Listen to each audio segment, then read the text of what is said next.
काही वर्षांपूर्वी एक गुरुजी त्यांच्या वर्गामध्ये शिकवत होते। त्यांना विद्यार्थी आणि विद्यार्थिनींना नवनवीन शिकवण्याची आवड आणि सवय होती।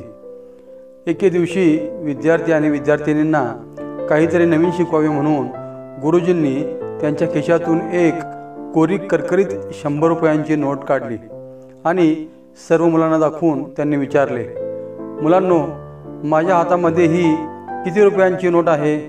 तेव्हा सर्व विद्यार्थी आणि विद्यार्थिनी गुरुजींना म्हणाले, गुरुजी, ही 100 रुपयांची नोट आहे। तेव्हा सर्व विद्यार्थी आणि विद्यार्थिनींना शांत करून गुरुजींनी एक प्रश्न विचारला, इथे उपस्थित असणाऱ्या आपल्यापैकी कोणाला ही नोट हवी आहे? तेव्हा वर्गातील सर्व विद्यार्थी आणि विद्यार्थिनी यांनी हात वर केले आणि प्रत्येकाने उत्तर दिले की गुरुजी, नोट मला पाहिजे, नोट मला पाहिजे।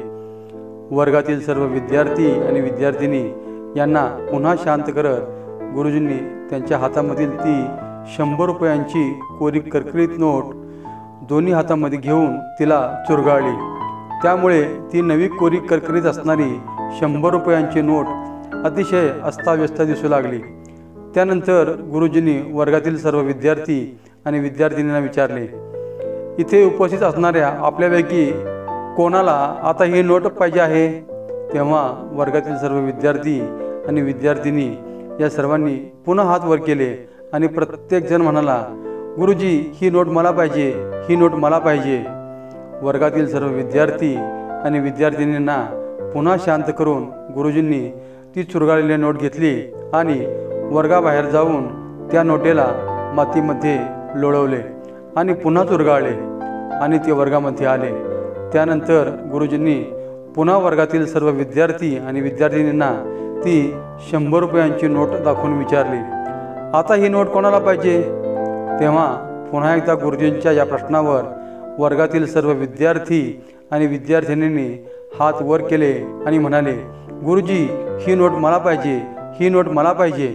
तेव्हा गुरुजींनी पुन्हा एकदा वर्गातील सर्व विद्यार्थी विद्यार्थिनींना शांत केले आणि म्हणाले, मुलांनो, आज मी तुम्हाला एक वेगळाच पाठ शिकवला आहे। ही 100 रुपयांची नोट आधी कोरी करकरीत होती आणि त्यानंतर जेव्हा मी ही नोट दोन्ही हातामध्ये घेऊन चुरगाळली त्यानंतर सुद्धा या नोटेची किंमत 100 रुपये राहिली। त्यानंतर मी या चुरगाळलेल्या 100 रुपयाच्या नोटेला मातीमध्ये मिसळले आणि पुन्हा चुरगाळले। तेव्हा ही 100 रुपयाची नोट मातीमुळे काहीशी मलिन झाली, तरी पण या नोटेची किंमत 100 रुपये इतकीच राहिली। अगदी याप्रमाणेच कोणत्याही व्यक्तीचे मूल्य हे त्याच्या योग्यतेनुसारच असते आणि ते तसेच राहते। मग त्या व्यक्तीच्या जीवनामध्ये कितीही अडचणी येऊ द्यात, मग ती व्यक्ती जरी खाली पडली तरी त्या व्यक्तीची किंमत कमी होत नाही। त्यामुळे आपल्या घरात, नातेसंबंधात तसेच आसपास असणाऱ्या सर्व व्यक्तींना त्यांच्या योग्यतेचा बहुमान व सन्मान नक्कीच दिला पाहिजे। विद्यार्थी आणि विद्यार्थिनींनो, तुम्ही सर्वजण काल देखील हुशार होतात, आज देखील हुशार आहात आणि उद्या देखील हुशाराने वागाल अशी अपेक्षा करतो। आणि आजच्या या लहानशा कथेच्या माध्यमातून तुम्हाला तुमच्या आसपास असणाऱ्या व्यक्तीचे मूल्य नक्कीच समजले असेल।